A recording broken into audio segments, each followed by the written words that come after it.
여러분 시작하겠습니다. 안녕하세요. 네, 반갑습니다.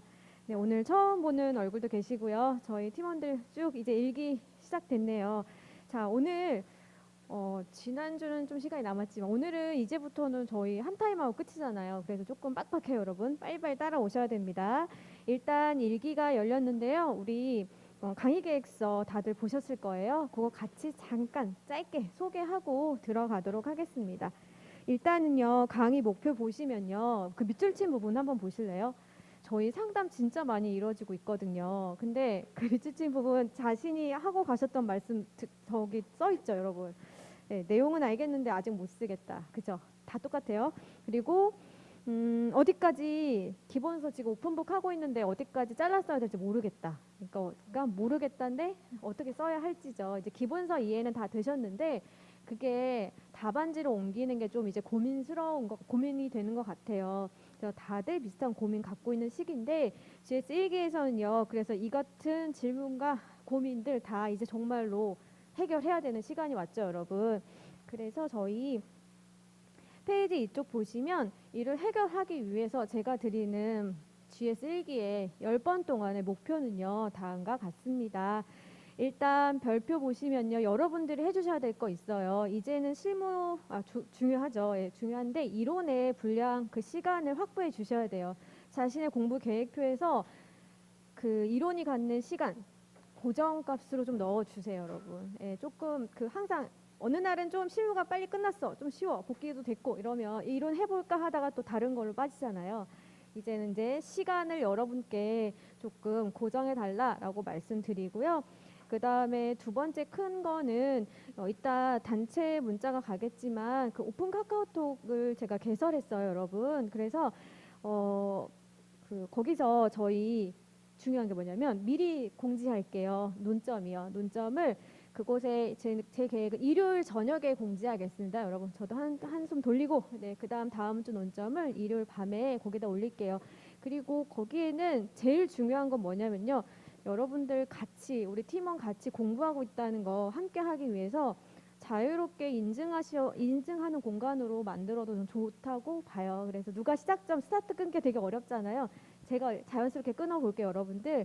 혼자 하시거나 스터디 운영 못 하시거나 뭐 혼자 해서 좀 자꾸 늘어진다 이러면 저희 같은 팀원들 모여있는 이 방 이용해서 공부하시면 좋을 것 같습니다. 그래서요, 저희는 두 번째 전 범위 진도별로 다시 한번 볼 건데 논점을 공지하기 때문에 이제 조금은 신경을 써 주셔야 돼요, 여러분. 이제 신경 써 주셔야 되는데 그 말이 뭐냐면 이제 오픈북 그대로 옮기는 건 이제 그만해야 될 시기가 왔다 이겁니다. 그래서 연기 때 다들 잘 쓰셨는데요. 그 잘 쓴 거에 정말 내가 창작했느냐 그 여부는 조금 또 디테일은 달라질 거예요. 그래서 일기에는 논점 공지되는 거 인지하시고 써봅니다. 진짜로 써봅니다. 와서. 그래서 어디까지 양보할 수 있냐면 목차가 뭐더라 여기까지는 돼요. 예, 큰 목차 따오는 정도는 가능한데 안의 내용 그대로 문장 복사는 하지 않습니다, 여러분. 그래서 암기와 쓰기는 저희 같이 하고 복귀했다 이런 거 인증샷 남겨주시고 구체적으로 저희 해보면 이제 진행되겠죠. 카카오톡 방 이용하겠습니다.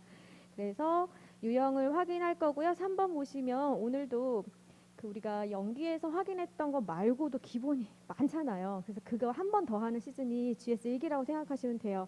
다만 지난주 12자춤 맨 마지막 문제 비교 설명 문제 있죠. 그런 것들 조금 더 한 단계 나가는 것들 그런 거 확인하는 시간이 GS 1기입니다. 난이도 높였다 그 얘기가 그 같은 맥락입니다. 그래서 우리 목표치는 이렇고요. 그 스터디 진도표 보시면요. 3쪽 한 번만 더 말씀드릴게요. 오늘 합격자 두 분이랑 그 영상 인터뷰를 찍고 왔어요, 여러분. 그런데 그냥 저는 항상 말을 많이 하는 사람이잖아요. 가만히 잘 들었어요. 근데 딱 두 분의 성향이 비슷하면서 달랐어요, 공부 전략은.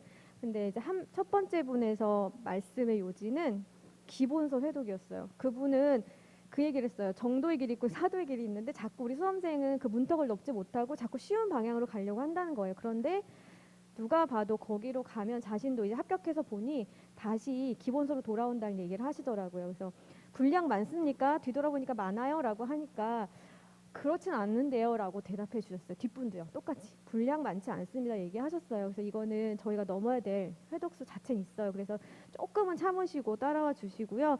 그 다음에 두 번째는 암기 말씀을 주셨어요. 두 분 다 암기. 한 분은 선 암기 후 2에, 한 분은 암기 7, 2에 3 이런 식으로 둘 다 암기 비중은 다들 인정하셨거든요. 그래서 일기 때 조금 신경 써 보고요. 그래서 반복학습 4번 진짜 중요하거든요. 저 믿고 따라오시는 분들이 계속 반복이에요, 여러분. 그래서 반복 꼭 학습 효과로 이어지도록 노력해보고, 마지막 득점은 답안지 써보는 것으로 완성되니까요. 귀한 시간 내서 왔잖아요. 저희가 힘들게. 그러니까 그냥 날리는 주차 없이요. 꼭 알차게 보내셨으면 진짜 좋겠습니다. 자, 그 다음 스케줄 공지 두 가지만 더 하면 될 것 같아요. 7회 때 12월 3일 날 일단 제가 동영상 강변 예정입니다. 너무 죄송하지만 일정이 너무 바꿀 수 없는 일정이 하나 있어서 이때 동영상 강변으로 예정한다는 말씀 드리고, 5쪽이요. 제가 오늘 가서 이제 우리 이렇게 올릴게요. 제가 이렇게 쳐가지고 캡처 떠서 다음 주 논점은 이겁니다라고 이 폼으로 올리겠습니다, 여러분. 그러면 여러분들 개인 학습은 뭐 자기 혼자 하셔도 좋고, 같이 오픈해서 나 이렇게 하고 있다 뭐 인증해도 좋고, 그래서 이 부분은 미리 공지하는 논점을 이 폼으로 카톡에 제가 드리겠습니다. 그래서 같이 따라오시면 되고, 일요일 날 다음 주 공지는 이제 드리는 걸로 하겠다라고 말씀드립니다. 그래서 오늘부터 시작을 하고요. 오늘 40점 문제였죠. 오늘 처음 오신 분도 계시지만 우리 1년 연속 과정에서 12주차 채점 후기 잠깐 보고 갈게요, 여러분. 중요한 것만 말씀드리고 오늘 걸로 집중을 해볼게요. 스터디 채점 후기인데요. 우리는 이렇게 문제 풀고 첨삭해드리고 채점 후기 나가고 있습니다. 문제 1번에서 부동산 가격 공시제도 풀었는데요. 네, 거기서 기본 문제를 내드렸는데 저희 별표만 좀 기억해 주세요. 논지 있잖아, 논점. 제도가 계속적으로 개선되는 방향이 있는데 너무 그러니까 비용 절감 측면에서만 접근할 것은 아니다. 이 하나 논점 꼭 기억해 두시면 좋을 것 같습니다. 동그라미 2번에서 이제 개념이라고 하면요, 한 줄 쓰는 분 없어요. 이렇게 개념 보시면 왼쪽 분도 글씨를 너무 잘 써서 한눈에 잘 들어오죠. 세 가지 얘기를 다 하고 있어요. 법률 근거, 그 다음에 기능 뭐 이런 거 하고 있고, 오른쪽 분도요, 가격 공시 제도란 세 번째 줄 근거, 그 다음 마지막 목적까지 이런 식으로 이제 개념 나오면 이렇게 처리하는 거 이제는 익숙하신 것 같고요. 3번이 추가 논점이죠. 앞에 우리 서 기억나세요? 서에 토지 공개념의 일환으로 지가공시법이 도입됐다 이렇게 계속 나가잖아요. 그 토지 공개념 단독으로 물을 가능성은 없어요. 낮아요. 그런데 이렇게 정부 정책 개입, 시장 개입할 때 알고 있어야 할 사전 배경 지식으로 이제 제가 좀 정리를 해드렸습니다. 그래서 개념의 세 번째 줄 읽어보면요, 배타적 사용권, 처분권, 소유권 다 보장하죠. 그런데 정상적인 개발 이익분 있죠. 토지 소유자의 노력과 상관없는 그런 부분들은 이제 환수해 가겠다. 환수해서 우리 사회 형평적으로 좀 분배하겠다. 이게 토지 공 개념입니다. 그래서요, 2번은 관련 법률이고 3번 보시죠. 우리랑 어떻게 연결될까? 그 박스 안에 3번 토지 공개념과 감정평가세 역할 보이시죠? 어떻게 써든 여긴 답은 없어요, 여러분. 근데 저희 법으로 한번 접근해 볼게요. 동그라미 1은 토지보상법에서 우리가 당해 사업으로 인한 개발이익 배제하잖아요. 그리고 동그라미 2번 가격공시법은요, 우리가 어떻게 하나요? 조사 평가의 주체입니다. 그래서 부동산 시장의 효율성과 형평성 기여하는데 우리가 당연히 중심이 되고 있고요. 마지막 3번입니다. 우리 근거법이죠. 감정평가법에서 있는 국민의 재산권 보호와 여러 가지 경제 정책적 기능들, 이런 것들을 실현함으로써 우리가 토지 공개념의 실현을 하고 있는 주체이다. 이걸 추측할 수 있으실 거예요. 그래서 공개념 요거 하나 배경 지식으로 가져가시고요. 그다음에 넘겨서요. 그다음에 적정 가격 논점 있잖아요. 그거 중요해요, 여러분. 중요해요. 어떤 점이 중요하냐라고 하면 그 동그라미 4번의 두 번째 줄 보이시죠? 양자의 동일성. 이거는 이론적인 논의로 계속 이어져 왔던 거, 이론적 논의고, 현실화율과 과세 형평성은 실무적으로 계속 논점됐던 거예요. 그러니까 부동산 가격 공시세를 바라볼 때 논점이 굉장히 다양하지만 이론적인 영역, 실무적인 영역으로 좀 나누어서 구분해서 정리할 필요는 있습니다. 그래서 이하의 박스에서는 첫 번째는 부동산 가격공시법 제26조 2가 신설됐어요. 그래서 여기 보면 적정 가격 반영을 위한 계획 수립 등 해서 아예 적정 가격을 시장 가치에 좀 떨어진다고 보고 얘를 올리겠다라는 걸 아예 명시적으로 1항에서 얘기하고 있어요. 적정 가격을 반영하고 균형성을 확보하려고 해서 두 번째 보면 시세 반영률의 목표치를 설정하고 보이시죠? 아예 법률에서 약간 인정이죠. 다르다 이렇게 보면서 그 반영을 위한 계획 수립을 하고 있습니다. 그리고 요런 조항이 있다. 요거 알고 계시면 되는 거고요. 그 다음에가 별표예요, 여러분. 적정 가격의 개념 요소예요. 자, 기본서에는 없었는데요. 자, 이제 2기, 3기 때 양자의 동일성 여부 또는 1기 때 물을 수도 있고요. 이제 양자가 동일한가 첫 번째 스텝은 뭐예요? 같다로 몰아가는 거, 결론을 그렇게 가져가는 답안지 포맷을 여러분이 제출하셔야 되고 그게 됐다, 이해됐다라고 하면 이제 두 번째 논점으로 넘어가서 양자가 완벽히 다르다의 개념도 충분히 쓸 수 있는 거예요. 그렇죠? 그래서 적정 가격의 정의 쓰시고 성립 요건 보면요.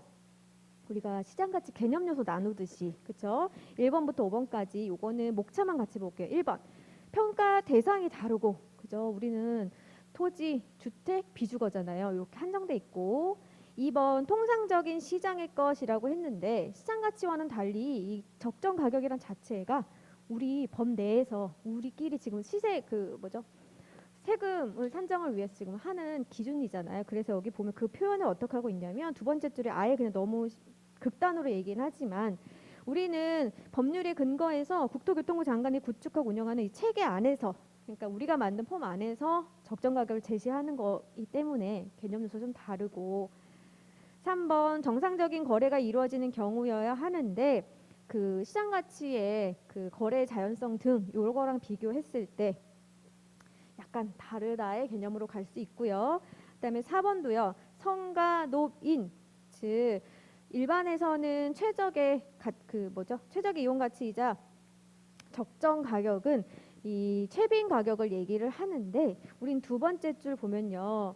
아예 다르게 봐요. 공공성이 높은 우리 재화인 부동산을 우리 가격을 공시해주는 이 영역 안에서만큼은 최빈의 거래치가 아니라 그냥 이상치 그죠? 보면 최적의 이용 가치라고 표현을 할 수도 있어요. 그러니까 얘를 완벽하게 시장 가치랑 다르다라고 볼 때 그렇게 지금 적어줄 수 있는 문장들을 소개해 드리는 겁니다. 그리고 마지막 그래도 우리 부공법에 객관적인 시장 가치라고 쓰고 있지 않냐 이렇게 반론할 수 있잖아요. 그 객관적인 시장 가치라는 건요. 맨 끝에 줄 보면 그렇게 하라는 게 아니라 그 적정 가격을 판단할 때 그 평가사들은 그거를 지향해라. 시장 가치를 그렇게 이해할 수 있다라고 하면 지금 5가지 썼지만 다르다라고 논점 충분히 갈 수 있겠죠. 그래서 얘는 오늘 복귀 사항 중에 하나겠죠. 3장 들어가가지고 적정 가격 동일성 여부 가서 얘를 붙여 넣든 그죠? 타이핑을 치든 해가지고 정리 한 번 더 하셔야 되는 논점입니다. 그래서 이렇게 반복해서 차곡차곡 논점들이 쌓입니다, 여러분. 그래서 자료 잘 봐주시고요. 그 다음에 3쪽으로 가서 표준지 조사평가 기준 잘 쓸 줄 알았는데 여러분 적실 나공 개1 이렇게 우리 얘기를 하는데요. 이건 좀 스킬의 문제예요. 1번 왼쪽 보시죠. 왼쪽 그 답안지에서는 하나하나 다 잘랐었어요. 근데 만약에 100점의 시간에 100분이 주어졌을 때 가능하다면 이렇게 하는 게 맞고 아니면 바로 옆에 보시죠. 예시 답안처럼 1개, 2개, 2개 뭐 이런 식으로 둘둘둘 묶던지 이런 방법 스킬적인 문제였습니다. 그리고 조사평가 산정의 얘긴데요. 얘는 이제 기출 2기에서 다루긴 할 건데 비교하시 한번 보시죠. 논술의 영역에서 비교를 어떻게 이렇게 표현하냐면 서술하냐면 유사한 용어이나 개념상 차이가 분명히 있는 것에 대해 비교하여 설명함으로써 양자를 확실히 이해하고 정리할 수 있는지 묻는 유형을 비교하시오라고 합니다. 그래서 비교하시오는 어떤 논술 영역에서 정답지가 있는 건 아니에요. 그런데 우리가 유추해 보면 확실히 차이를 보여준다. 공통점과 차이점으로 묶거나 그 안에 공차로 묶었던 애들 키워드를 목차로 풀어주는 방법. 이 두 가지가 있는 겁니다. 그래서 이 비교에 왜 하라고 하는지 양자를 좀 구분하기 위해서겠죠. 그래서 맨 끝에 줄 보면요. 논점은 다들 잘 아세요. 그런데 맨 끝에 줄 네 번째 논점을 이제 안다. 기본서도 회독했고 어떻게 쓰는지 알겠다라고 하면 이제 문장으로 정리하려는 그 습관 계속 생각해 주셔야 됩니다. 아직 우리가 개별 스터디를 묶어서 쓰는 연습까지는 안 가더라도 이렇게 똑같이 써야겠다라는 생각을 좀 작전을 좀 생각해 주세요. 그래서 왼쪽, 오른쪽 다 왼쪽은 이원화되어 있다는 얘기를 너무 잘 쓰셨는데 아직 그 뭐예요? 그 수정이 안 돼서 좀 너무 길어졌어요. 너무 길어졌어요. 그래서 그 소개만 드렸고요. 나머지 오른쪽은 공통점과 차이점으로 잘 묶었던 답안지 소개합니다. 이렇게 보면 됐고 문제 2번은 한번 짧죠? 예. 코멘트 드릴 건 거의 없었어요. 이것도 스킬적인 문제인데 첫 번째 답안지 보시면요. 아예 1번과 2번 굉장히 구성이 탄탄하게 나눴죠. 의와 종류를 묶었고 여기 2번 특징을 썼느냐 예, 그게 좀 차별적이었어요. 예, 그러니까 의랑 예시까지 모두 쓰셨고요. 썼냐 안 썼냐의 차이는 특징, 그러니까 다른 방법과의 대비되는 효과들 썼는지 그 부분이 좀 달랐습니다. 그런 부분들 보시면 될 것 같습니다, 여러분. 그리고 GS 2기에서는 자료 한번 보실까요? 그 문제 답 그리고 이제 관련해서 관련 자료가 이렇게 나갑니다. 그래서 채점은 저희 이제 채점 팀장이 맡게 되고 우리 채점 후기에서 했던 이 이론들이 있죠. 그건 이제 1기부터는 해설 자료에 실리게 될 거예요. 그래서 이제 자료가 조금 달라진 점을 보시면 될 것 같습니다. 자, 이제 진짜 시작이네요. 오늘 문제 1주차 강평 시작하겠습니다, 여러분. 자, 1기입니다. 1기. 연기랑 유사한데요. 첫 번째 제일 큰 사항은 40점의 문제가 들어왔다는 점이고요. 두 번째는 오늘 만나진 않았지만 이제 설명에서 조금 한 단계 더 나아가서 비교 또는 관계 또는 뭐 이런 식으로 논증 뭐 이런 식으로 나가게 될 거예요. 우리 시험에 논증은 거의 없긴 합니다. 자, 문제 1번부터 3번 쭉 한번 보세요. 모두 설명이에요, 여러분. 설명형이고요. 그리고 문제 1번에 3개의 문제가 있지만 동일한 논점으로 분설해서 묻는 거죠. 예. 그래서 단문형입니다. 단일 개념을 가지고 쪼개서 물어본 거예요. 그래서 문제 1번 일괄 감정 평가 방법과 관련해서 3가지를 써봐라 라고 했어요. 물음 1입니다. 여기서 체크는 복합이라는 용어 있죠. 복합 부동산 개별과 일괄에 그냥 문제가 난이도가 올라간다라고 생각하시면요. 개념, 근거, 장단점을 가로치시면 돼요. 이걸 제시하지 않습니다, 여러분. 그러니까 이제 요 폼은 이 문제는 이걸 쓰라는 문제예요. 개념, 근거, 장단점이 이론서에서 다뤄지고 있는 부분이에요. 그래서 다음 단계 난이도는 크게 없다. 이런 것들이 사라질 뿐이다. 내가 이미 공부했을 그때는 알아서 잘 써야 한다.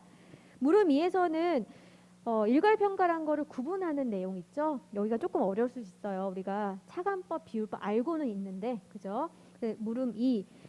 토지와 건물 가액으로 각각 구분할 경우 합리적인 배분 기준 그래도 설명하시오. 마지막 3번은 얘도 일괄이네요, 여러분. 일괄의 최대 대표적 사례인 일단지의 개념 그리고 판단 시 고려 사항에 대해 물었습니다. 첫 번째는 예고 나간 것처럼 감정평가 방법 안에서 여러 개 공부하셨겠지만 그 중에서 1을 뽑아라 라고 하면 여러분 개별과 일괄입니다. 개별, 일괄. 그래서 얘 이어지는 거 한번 예측해 보세요. 연기에서 분류 체계 물었잖아요. 분류 목적. 그 다음에 내용 물었죠. 1기 왔습니다. 여기서 제가 중요하다라고 했던 거 출제되죠. 예, 개별, 일괄. 2기 가면 2기에는 그 기출이거든요, 여러분. 기출은 어디서 나왔을까? 중요하다는 데서 나왔어요. 그럼 어디서 나왔냐면 개별과 일괄, 뭐 1, 9, 부, 조건 뭐 이런 식으로 나왔겠죠. 그래서 기본 폼에서 저희가 연기 때 전체 다 봤잖아요. 핵심 요약지. 그런 다음 오늘 한 번 더 추려보고 이기 때는 진짜 중요한 게 나왔을까 확인하고 써보고 그 다음 3기부터 3기, 4기부터는 중요하다는 애들이 약간의 변형이 있겠죠. 그리고 이렇게 놓친 애들 있죠. 네. 중요는 한데 아직 크게 배점으로 출제되지 않은 애들 그런 애들을 한 번 더 여기서 쓰게 됩니다. 그래서 지금 안 써진다고 해서 좀 그렇게 실망할 필요 없어요. 앞으로 지금 3번의 기회가 더 있으니까 복기를 잘 하시면 돼요, 여러분. 복기. 들어가서 복기. 자, 오늘 문제 1번을 답안지 보면서 어떻게 써야 하는지 정도 알려드리면 될 것 같아요. 내용은 이제 다 아실 것 같고요.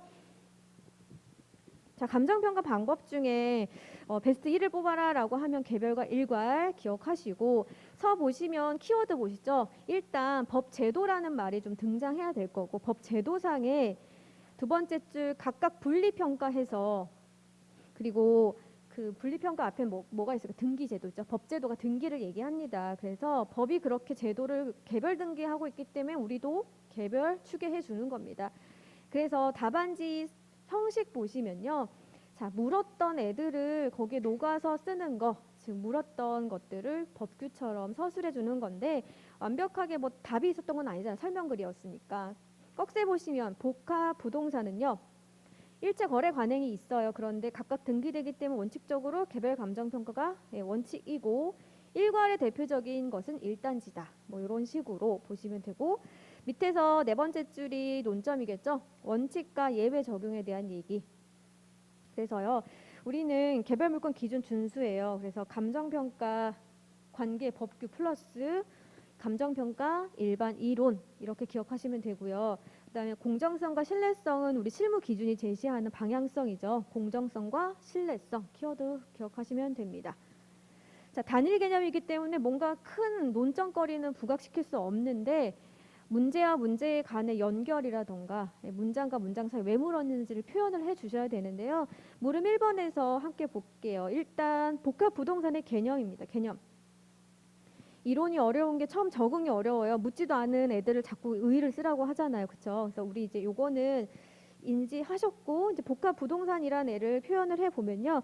토지와 건물이 결합되어 구성된 부동산. 실무기준 해설선 이렇게 말하고 있어요.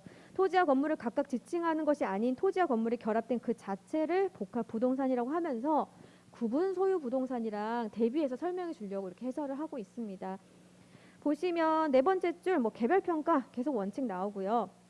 그래서 복합은요, 맨 마지막 줄 보면 원칙적으로는 개별 감정 평가이다. 다만 이쪽으로 가서요. 다만 일괄하여 할 수 있죠. 그래서 밑에 세 번째 이때 보시면요. 물음 2번으로 넘어가는 얘기했죠. 일괄하고도 배분해 줘야 되는 때가 있다라는 문장을 써줘서 전체 흐름을 좀 알고 쓴다는 느낌을 주시면 기본서 그냥 똑같이 컨트롤 C, 컨트롤 V 한 거보다는 날 거예요. 자, 개별 감정 평가입니다. 반가로 1번 개념에서요. 일단 네 번째 줄까지는 똑같은 말이고, 네 번째 줄 복합 부동산의 경우 보이시죠?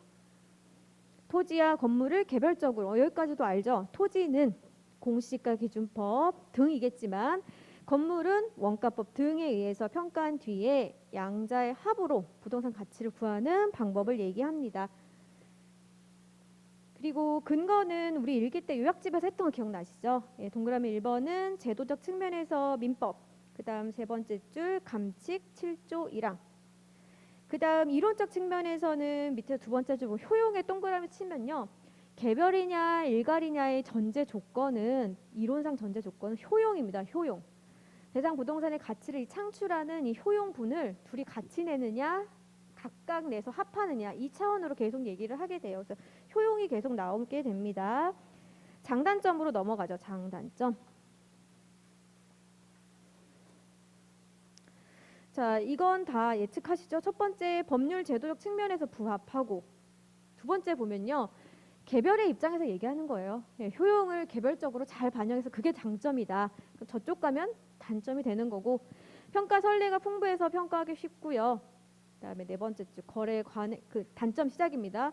거래 관행과 부합하지 않고 시장 가격과 괴리될 수 있다. 여기에는 우리 원가법에서 기출 기억나실까요? 중고 가격이 중고 주택, 그러니까 복합 부동산 거래됐을 때 건물의 가격은 평가액보다는 쳐주지 않아요, 여러분. 그렇죠? 실무 그냥 시장에 나갔을 때 사람들은 그냥 토지 가격으로 거래하지, 부수고 다시 짓거나 그 가치가 우리가 원가법으로 책정하는 것보다 훨씬 작다라는 겁니다. 그래서 그 시장 가격과 괴리된단 말이 그런 의미고, 마지막 부동산 속성이요. 네, 고정성 있잖아요. 위치, 지역성 이런 거 반영하면 위치 이점이라는 게 있다.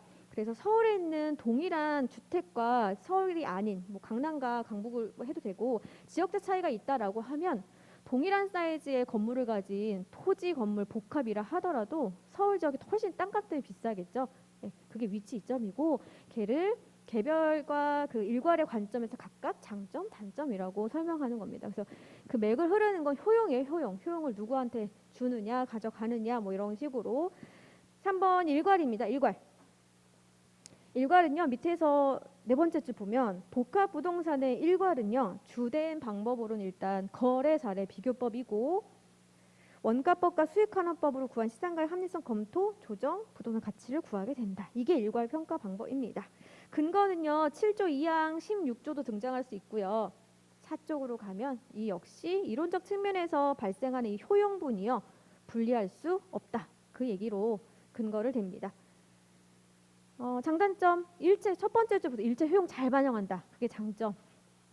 그래서 대상 부동산 가치를 잘 반영해서 세 번째 줄 현실 거래 가능에 부합한다. 맞는 얘기죠. 예, 그리고 수익 방식 적용이 쉽고 그러나 효용의 반영이 개별로 하는 게 어려운 거고 그다음에 여기도 위치 이점 반대겠죠. 그래서 위치 이점 반영하기 어렵고 평가 선례가 풍부하지 못하다. 우리 책에는 다 토지 건물 같이 거래돼도 토지 건물 따로따로 예, 그렇게 가기 때문에 이렇게 해서 그 지금 보시는 그 개념, 근거, 장단점은 가로쳤죠. 예, 묻지 않아도 여기서 논의하는 기본 폼은 그걸 묻는 거예요. 자, 그 다음 합리적 배분 기준이에요. 왜 이런 규정을 뒀을까? 예, 세 번째 줄 보면 금융기관이나 법원 등에서 요구할 수 있다. 나눠달라. 그리고 과세 목적상 토지와 건물분으로 좀 배분해달라. 얘는 우리가 표준주택 할 때는 완벽히 우리 영역이었으니까 맞았는데 지금은 이제 산정으로 넘어갔어요. 그래서 여전히 구분해서 필요는 맞는데 이제 그 안으로 들어가면 우리 평가 영역은 아니다. 조금 첨언하고요. 넘겨서 자 배분 기준이요. 우리 기업가치 구성요소 배분해라. 기억나시죠? 그리고 또 뭐 있을까요? 배분법 적용할 때 거래사례 비교법에서 배분법 나오잖아요. 거기서도 안분할 때 쓰는 게 비율 그리고 공제잖아요. 여기도 폼 똑같아. 2번 비율 배분법. 여기는 효용 증가가 둘이 똑같이 양자로부터 발생하기 때문에 똑같이 여기 토지 건물의 원본 가치에 비례해서 나눠줘라 이거고요. 차감법입니다. 차감법. 그러니까 효용분을 누가 가져가느냐만 체크하시면 되는데 건물 차감법 보면 건물 가액을 차감해요. 즉 건물 가액을 쉽게 알 수 있을 때 하겠죠. 그래서 세 번째 줄 보면 건물 차감은요. 효용 증가분을 모두 토지한테 주는 방식입니다. 토지. 그 시각은 뭐겠어요? 건물은 그냥 건축비 정도이지 효용분을 창출해낼 수 없다라고 보겠죠. 그리고 반가로 입은 토지 차감법이요. 얘는 토지 가치를 빼버리면 나머지 증가분, 강가분 다 누가 가져가요? 건물이 가져가는 방법입니다. 그래서 밑에서 두 번째 줄, 그 원인 제공이 건물이라고 봐서요. 그 건물에 귀속되어야 한다. 그래서 토지 차감법이 들어갑니다. 그리고 육적으로 넘어와서 어떤 방법론을 물을 때 우리의 결론 뭐예요? 묻진 않았지만 검토나 소결로 통해서 제일 유사한 거 뭡니까? 원가법에서 우리 뭐예요? 감가수정 방법 설명하라고 할 때 어떻게 마무리해요? 소결. 양자 병용도 그렇고 장단점이 있다. 이거 깔잖아요. 똑같아요. 보면 네 번째 줄 각 방법의 장단점 검토 결정되어질 사항 인식하고 개별 부동산 상황, 노후도, 주위 부동산과 균형 고려해서 적정한 거 쓰면 되는 문제입니다. 어떤 게 좋고 나쁘다의 문제는 아니었고 그래서 문제 1, 2번은 복합 부동산을 일괄로 해놨을 때 배분 기준까지 좀 풀어봤고요. 그 다음에 가장 기본적인 일괄의 대표적인 예시는 1단지입니다. 1단지 한번 보면요. 이 개념 한번 보시겠어요? 개념.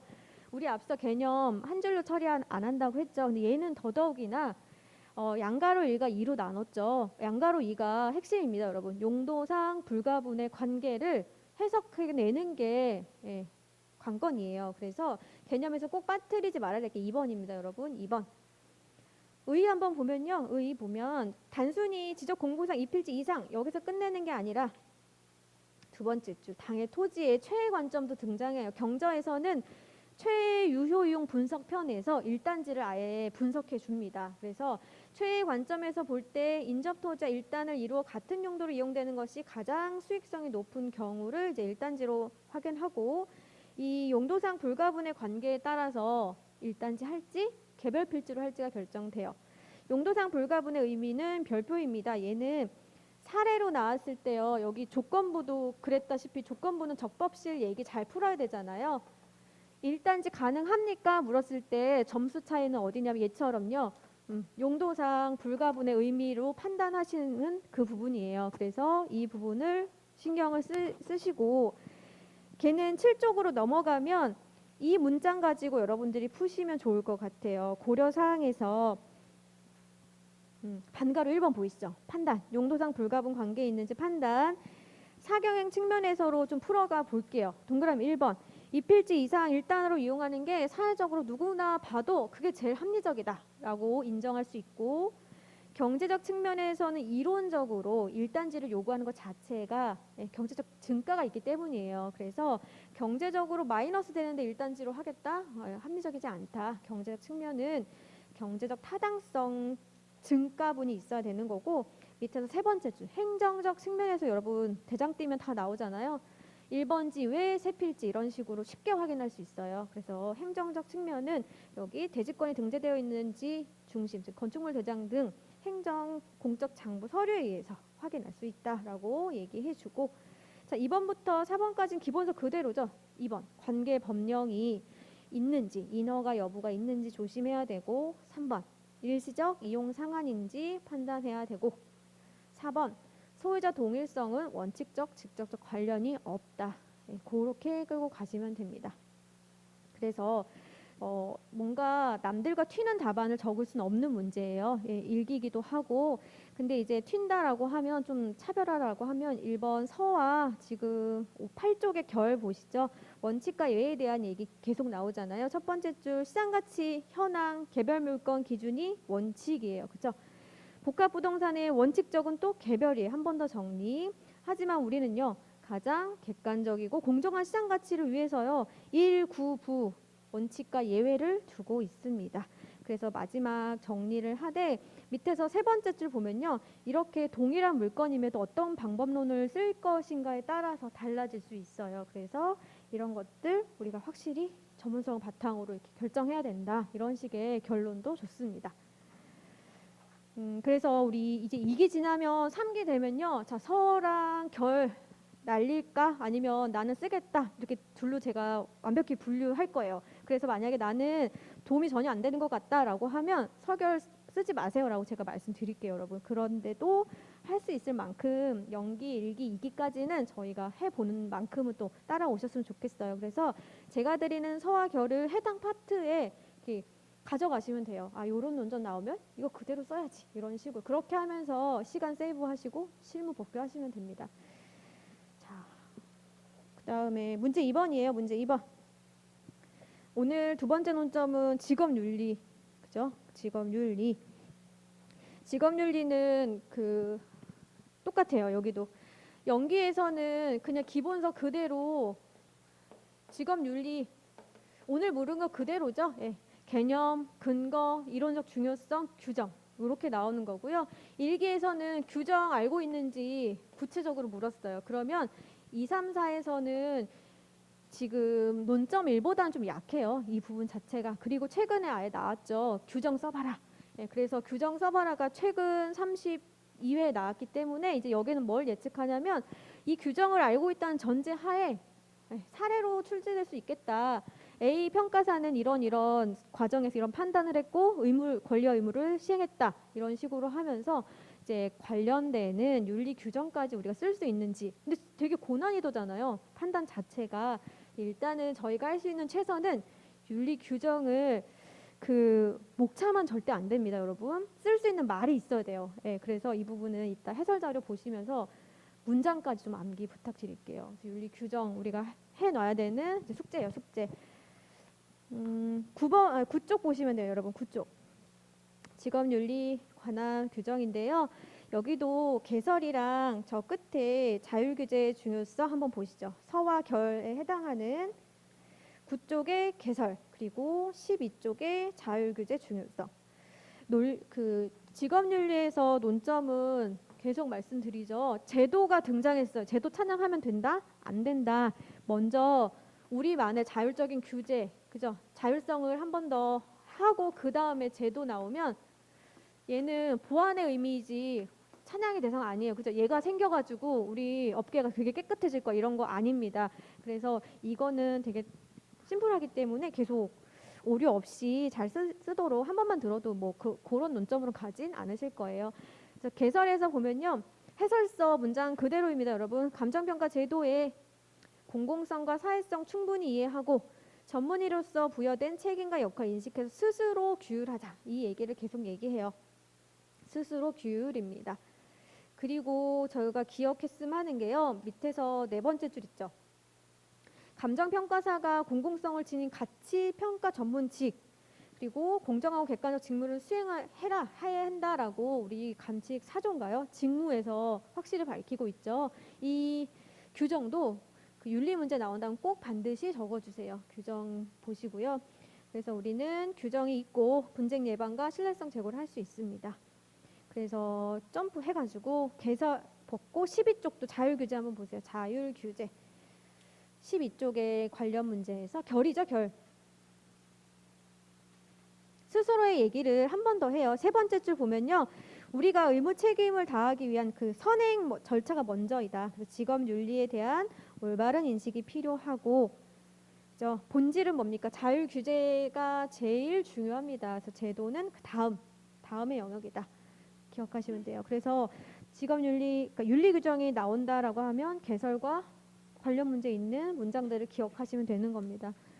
다시 그쪽으로 돌아와서 자, 어떤 설명을 원했냐면 우리가 왜 이거 중요시하는가 이론적인 필요성, 중요성입니다.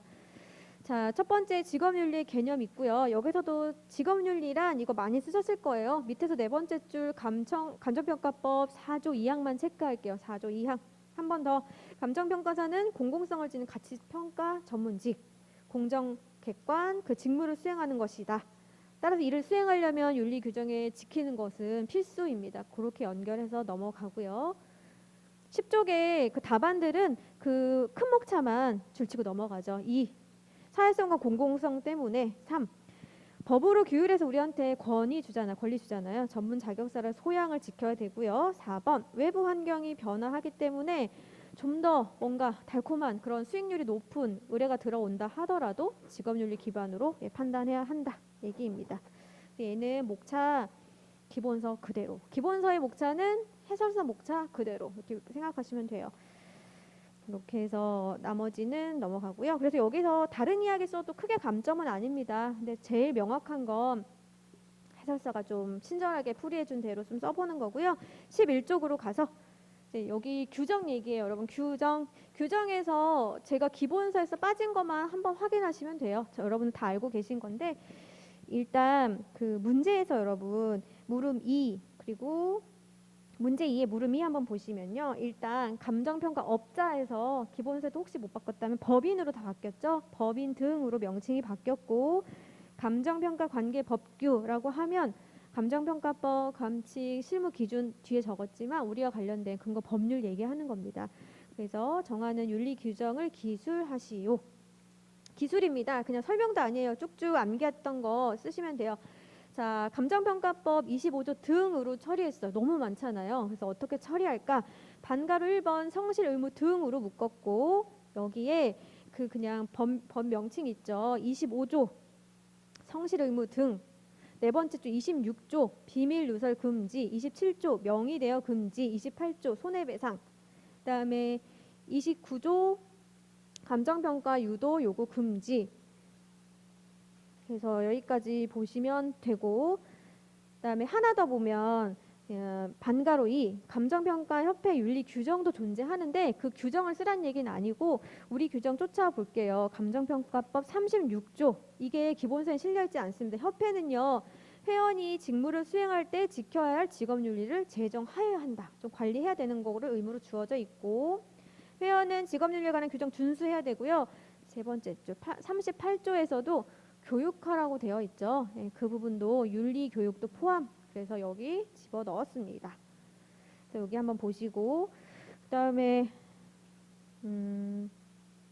2번 감칙 3조 감정평가 법인 등은 유사하죠. 예, 업무 수행 불가능한 거 하면 안 되고 이해관계 하면 안 되고 그죠?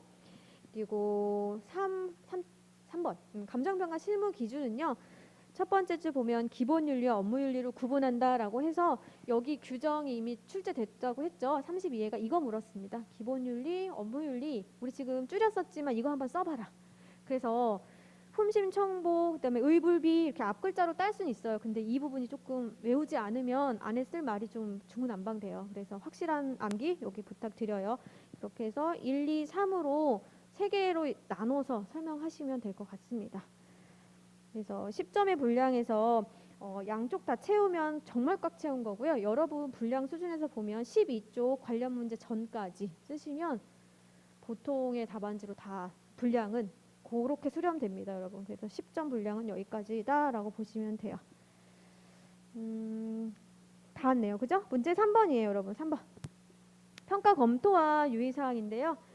자, 여기서도 여러분 복귀할 때 요거 이렇게 따라가시면 돼요. 3번에서는 평가 검토 나왔잖아요. 연기에서는 쓰진 않았어요. 근데 뭐 중요시했냐면 우리 그 업무 영역 있죠. 업무 영역을 요약집 보면서 막 얘기를 했었어요. 기억나시죠? 거기서 그 가치 추계는 뭐 당연히 시장 가치 저 3편으로 보낸다고 했고 비가치 추계 영역이 좀 남아있다라고 말씀드렸거든요. 예, 평가 컨설팅이라고 했던 거 기억나시죠? 그리고 마지막 평가 검토. 그래서 얘는 그냥 쭉 훑었어요. 연기에서는 한 적 없고 책으로 훑었고 이제 일기에서는 얘를 써봐요, 여러분. 자, 평가 검토입니다. 얘가 빨간색은 아니지만 2번이나 기출이 됐어요. 첫 번째 기출은요, 그냥 기본 쓰는 거예요. 우리가 쓴 거. 우리가 쓴 거고요. 2기에선 누굴 만날까? 한 번 더 나왔기 때문에 얘랑 심사랑 비교하는 거예요. 나오겠죠. 그러면 이제 남은 2, 3, 4는 뭐, 3, 4는 뭐겠어요? 얘랑 유사한 또 제도들 있겠죠. 그래서 말씀드렸던 타당성 제도. 또는 심사가 나왔긴 한데 아주 비교 약간의 분량으로 나왔잖아요. 우리 심사 굉장히 시행령까지 해서 구체적으로 지금 해놨단 말이에요. 그래서 심사제도만 단독 이런 식으로 뻗어 나가는 거예요. 하나의 논점을 제가 2번째 평가 검토 드렸잖아요. 세 번째 평가 검토. 그러면 이렇게 사고를 이렇게 계속 확장해서 가지고 가시면 되는 겁니다. 그래서 GS도 뭐 큰 불변이 없으면 이런 식으로 따라가는 거예요. 그래서 순서를 잘 한번 보세요. 그럼 내가 복귀해야 될 게 뭘까? 오늘은 저는 이걸 주문하려고 해요. 여기 비가치 추계 부분을 가서 GS 2, 3, 4에 나온다라고 예상을 하고 내가 쓸 분량을 좀 기억해 놔야지 이런 식으로. 그래서 오늘은 이제 평가 검토 무난한 거 한번 써보는 겁니다. 그래서 문제 3번 평가 검토의 목적과 유의사항인데요. 자, 10점 분량이에요. 실전 가면 마지막 10점 거의 날리게 쓰게 되고요. 이번 점수도 제가 일주일에 한 번 더 검토해보고 좀 알려드릴게요. 어떤 식으로 받았는지. 자, 문항당 점수까지 나오니까 10점의 문제에서는 저는 이제 기본은 3개. 1번 개념, 2번 목적, 물음바 다 쓰시는 거고요. 3번 유의사항인데 자, 목적과 유의사항을 분설해도 내가 쓸 수 있다. 시간에 자신 있다라고 하면 분설해도 쓰셔도 좋습니다. 근데 100점에 10점은 거의 제가 기준으로 한 5분? 5분 안에 쓰셔야 돼요. 5분. 그래서 얘는 목차도 안 잡죠. 왜냐면 앞에 쓰고 있을 때 목차 다 기억하시면서 키워드 기억할 만큼 우리가 공부해서 들어갑니다. 그래서 4번은 목차 안 잡는데 이런 식으로 4분, 3분 또는 5분 안에 해결해야 되기 때문에 분설하기 좀 어려우실 거예요. 그래서 이렇게 같이 뭉뚱그려서 했고 안에 내용은 기본서 내용과 동일하기 때문에 목차 형식만 확인하고 마지막 관련 문제 평가 심사의 비교 있죠. 걔는 우리 한 번 더 쓸 문제로 남아 있습니다. 그래서 평가 검토와 심사를 비교하는 문제 이미 기출이 됐기 때문에 우리가 정리할 건 개념 오늘 하셨죠. 2번째 공통점과 차이점으로 묶는 목차로 한번 생각해 보자라고 해서 심사 부분 제가 실어 드렸는데 우리 감정평가법 7조, 그다음에 시행령 7조 이렇게 갈 거예요. 그래서 이거를 한번 쭉 보시는 거죠. 네, 그렇게 복기를 하시면 될 것 같습니다. 그래서 관련 문제는 다 해설을 했다고 보고요. 지금 복기하는 법 한 번만 더 말씀드리고 끝을 낼게요. 해설 자료 보시면서. 자, 여기 진짜 중요한데 여러분. 저는 충분히 항상 말씀드린다고 하는데 복기의 방향이 저랑 다르신 분들이 많이 계시더라고요. 자, 복기는 이렇게 하는 거예요.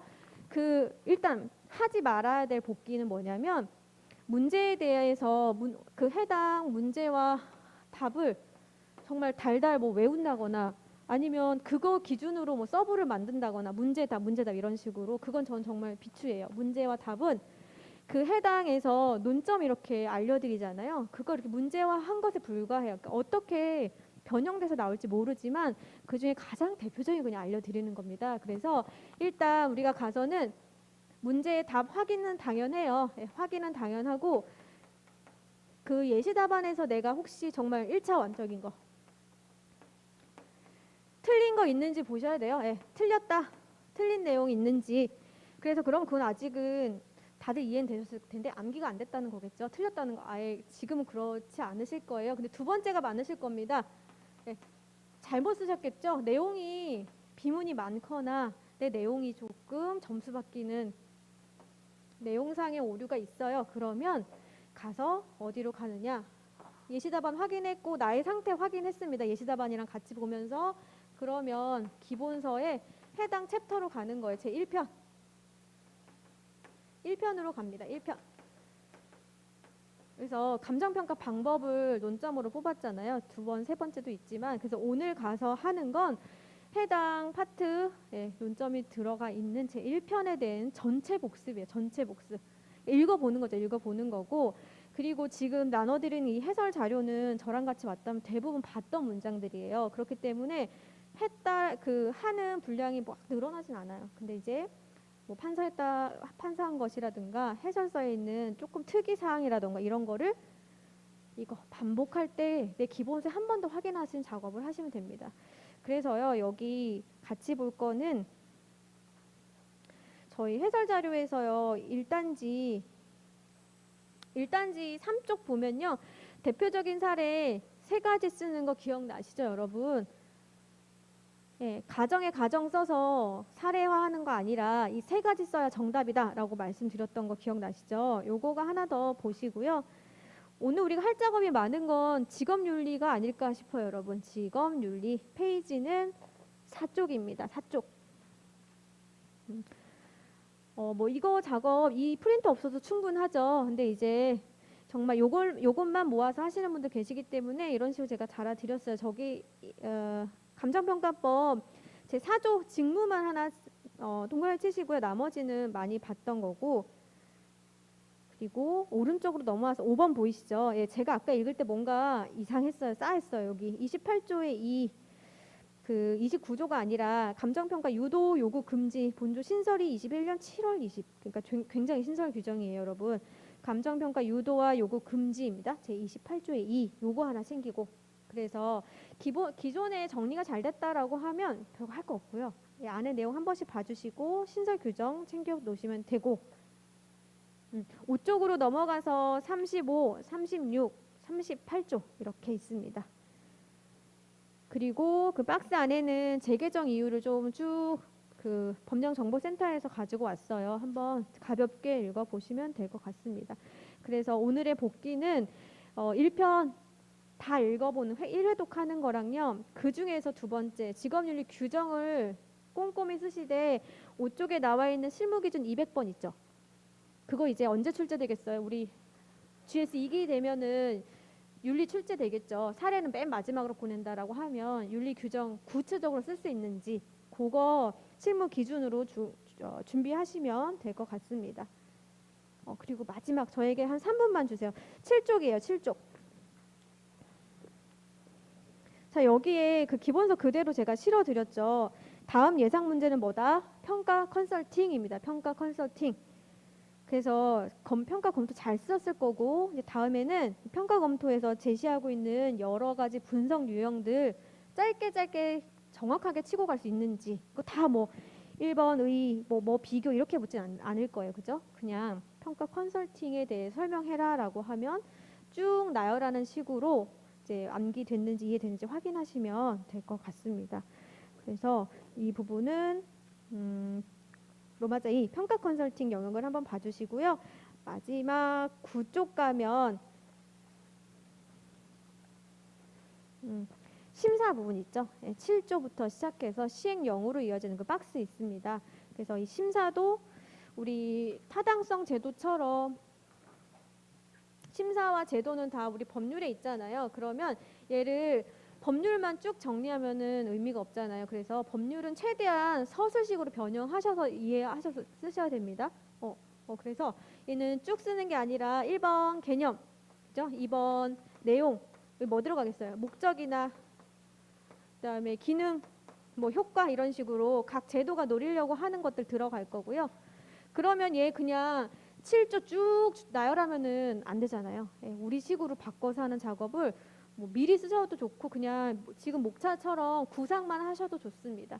그런 다음에 뭐 관련 문제 이런 식으로 가면 타당성은 자율성이 중요한 게 문제고 평가 심사는 우리 이론 영역에 평가 검토라는 게 있어서 유사해서 관련돼 있고 이런 식으로 정리하시면 되는 겁니다. 이걸 쓰려면 법률을 한번 스스로 보셔야 되기 때문에 요거 이제 법률을 한번 복기 사항으로 드린다 이렇게 말씀드립니다. 이렇게 하면 1주차는 끝 이렇게 돼요. 자, 1편에서는 1편 다 누구나 잘 열심히 하잖아요. 그래서 세 가지 논점 위주로 정리 잘 하시고 채점은 우리 채점 팀장이 그리고 그분 영상 올라갈 건데요. 우리 연기 때 같이 시작했으면 다 아실 거예요. 맨 뒤에서 항상 조교하시던 분이었습니다. 그래서 앞으로 저희랑 끝까지 갈 것 같아요. 네, 수고하셨고 다음 주에 뵙겠습니다. 네, 수고하셨습니다.